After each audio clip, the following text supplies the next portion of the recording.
Kung nasaktan kita sa pamagitan ng pagsasabi nito, patawarin mo ako. Ngunit naramdaman kong maaring magalit. Ngunit tinig ako ng Diyos sa iyo. Kita nyo, sinabi ko na muli, ang oras na iyon ay nasa ilalim ng inspirasyon. Nakikita mo?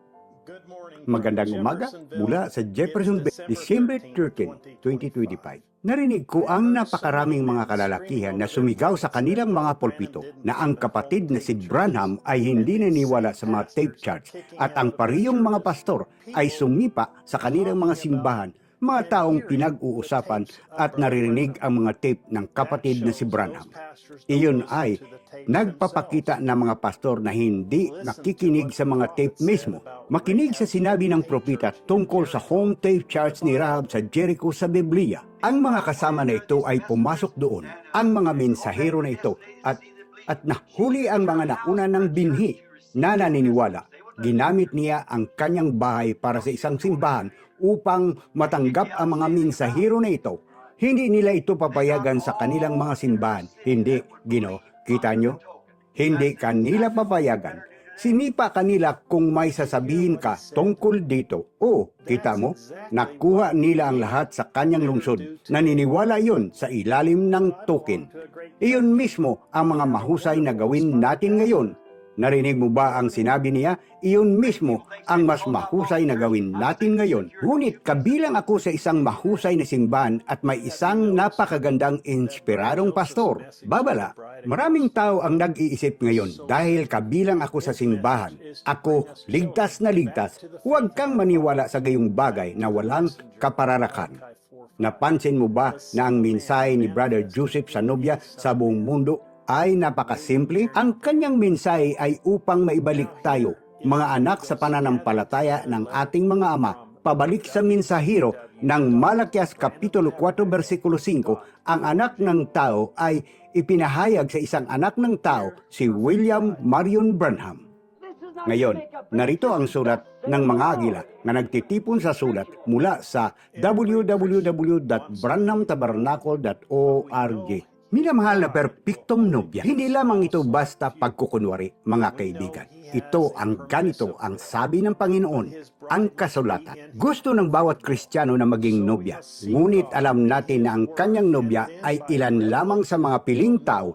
Alam natin na mayroon siya mapaghintulot na kalooban, ngunit ang kanyang nobya ay dapat nasa kanyang perpektong kalooban. Kaya dapat nating hanapin ang Diyos sa kanyang salita at sa pamagitan ng pahayag, malalaman natin ang kanyang perpektong kalooban kung paano maging kanyang nobya. Dapat nating saliksikin ang kasulatan dahil alam natin na hindi kailanman binabago ng Diyos ang kanyang isip tungkol sa kanyang salita. Hindi kailanman binabago ng Diyos ang kanyang programa. Hindi niya binabago ang anuman.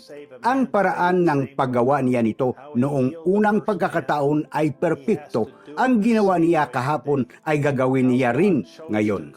Kung paano niya iniligtas ang isang tao mula sa simula, kailangan niyang iligtas ang isang tao ngayon sa parehong paraan. Kung paano niya pinagaling ang unang tao, kailangan niyang gawin ito sa parehong paraan ngayon. Kung paanong pinili ng Diyos na tawagin at pamunuan ang kanyang nobya, gagawin niya ito sa parehong paraan ngayon, sapagkat siya ay Diyos at hindi maaring magbago. Sinasabi sa atin ng salita na si Jesus Kristo ay pareho kahapon, ngayon at magpakailanman. Kaya kapag binabasa natin ang kanyang salita, malinaw natin makikita kung paano niya piniling tawagin at pamunuan ang kanyang nobya para sa bawat kapanahunan. Pumili siya ng isang tao, sinabi niya na sila ang salita para sa kanilang panahon. Sinabi sa atin ng propeta na hindi siya kailanman magkaroon ng grupo ng mga tao. Mayroon silang iba't ibang paraan, iba't ibang ideya, at higit sa lahat, sinabi niya, ang salita ng Diyos ay hindi nangailangan ng interpretasyon. Sa makatuwid, ang sinabi ng bawat propeta sa bawat panahon ay hindi maaring dagdagan o bawasan. Dapat ay salita sa pamagitan ng salita ang kanyang sinabi. Medyo simple kung tatanungin mo ako kung ano ang daan na inilaan ng Diyos, manatili sa propeta. Ngayon, hindi lamang natin alam kung ano mismo ang daan na inilaan ng Diyos mula sa simula. Magsasalita pa ang Panginoon sa pamagitan ng kanyang anghel at sasabihin sa atin kung ano ang gagawin niya sa hinarap upang patunayan muli. Hindi binabago ng Diyos ang kanyang programa. Pagkatapos lisanin ng kanyang nobya, tayo, ang mundong ito at tawagin sa hapunan ng kasal, paano tatawagin ng Diyos ang 144,000 piling Hudyo, isang grupo ng mga tao? Ngayon, sa sandaling ang simbahang ito, ang nobya, ay maisama. Siya ay kukunin pa itaas at ang hiwaga ng ikapitong tatak o ang ikapitong tatak, ang hiwaga ng pag-alis at ang mga Hudyo ay tinatawag sa pamagitan ng hiwaga ng ikapitong trumpita na siyang dalawang trumpita, sina Elias at Moises at sila ay babalik. Kaya sa sandaling ang nobya ay maisama, tayo ay kukunin pa itaas. Alam natin na iisa lamang ang maaring magsasama-sama sa nobya, ang banal na Espiritu, at ang banal na Espiritu ay ang kanyang salita, at ang kanyang salita para sa araw nito ay ang tinig ng Diyos, at ang tinig ng Diyos ay, kung nasaktan kita sa pagsasabi niyan, patawarin mo ako, ngunit nararamdaman kong maaring ikagalit ko iyon. Ngunit ako ang tinig ng Diyos sa iyo. Kita mo, sinasabi ko ulit yun na ang panahon ay nasa ilalim ng inspirasyon. Nakikita mo. Maaari ko bang isalitin dito at sabihin, ang isang siping ito mula sa pinagtibay na anghel na mensahero ng Diyos ay sapat na para sa lahat ng tinawag na mga mananampalataya sa mensahe ng huling panahon, na ito upang hilingin sa kanilang pastor na mag-press play sa kanilang mga simbahan o bumaba sa pwesto upang makabuto sila sa isang pastor na may tunay na pahayag mula sa Diyos. Kaya tumunog ang trumpita at lumitaw ang dalawang propita dahil hindi niya maaring dalhin ang kanyang ikapitong anghel at ang kanyang nobya dito sa lupa nang sabay-sabay. Kaya paano niya tinatawag ang mga Hudyo?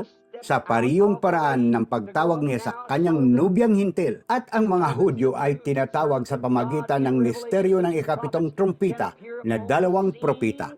Ang nobya ay dapat humakbang palabas upang umakyat ngayon, upang ang dalawang lingkod ng Diyos sa pahayag, ang dalawang propita ay lumitaw sa eksena upang patunugin ang ikapitong trumpita sa kanila upang ipakilala sa kanila ang Kristo. Medyo malinaw, hindi binabago ng Diyos ang kanyang programa. Isinugo niya ang kanyang mga propita, kaya ang kanyang nobya ay mananatili sa kanyang inilaang daan, ang kanyang anghel na propita, ang tinig ng Diyos sa mga tape. Pagkatapos upang maging malinaw ito, muling nagsalita ang Diyos at sinabi sa kanyang nobya, nanatili kang tapat sa akin at sa aking inalaang daan, kaya ang aking inalaang daan para sa iyong araw ay magsasabi sa iyo. Ang ikapitong anghel, mensahero, ay magsasabi, narito ang kordero ng Diyos na nag-aalis ng kasalanan ng sanlibutan. Napakahalaga ng tinig na iyon, ang tinig ng Diyos na nagsasalita sa pamagitan ng kanyang ikapitong anghel sa mga tape.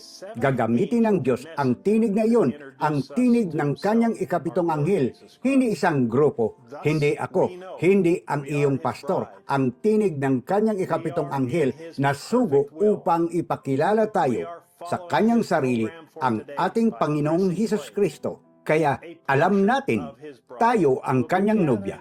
Tayo ay nasa kanyang ganap na kalooban.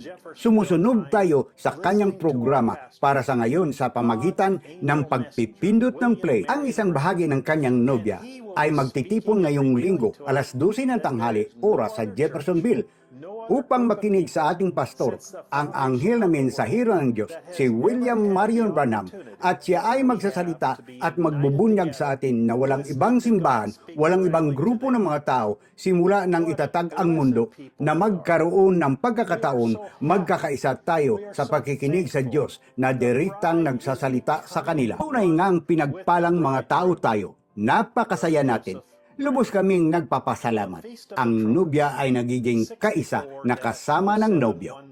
Kapatid na Joseph Branham. Ang pista ng mga trumpeta, 64-0719M. Mga kasulatang babasahin bago pakinggan ang mensahe.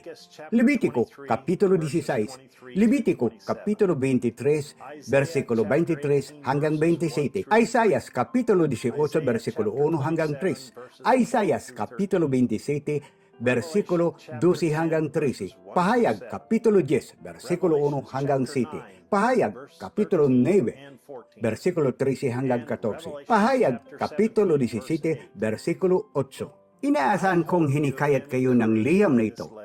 Hanggang sa susunod na pagpalain kayo ng Diyos at Shalom. Mangyaring mag-subscribe at pindutin ang kampanilya para sa mga abiso. Ang audio ng banal na kasulatan ay nasa susunod na video.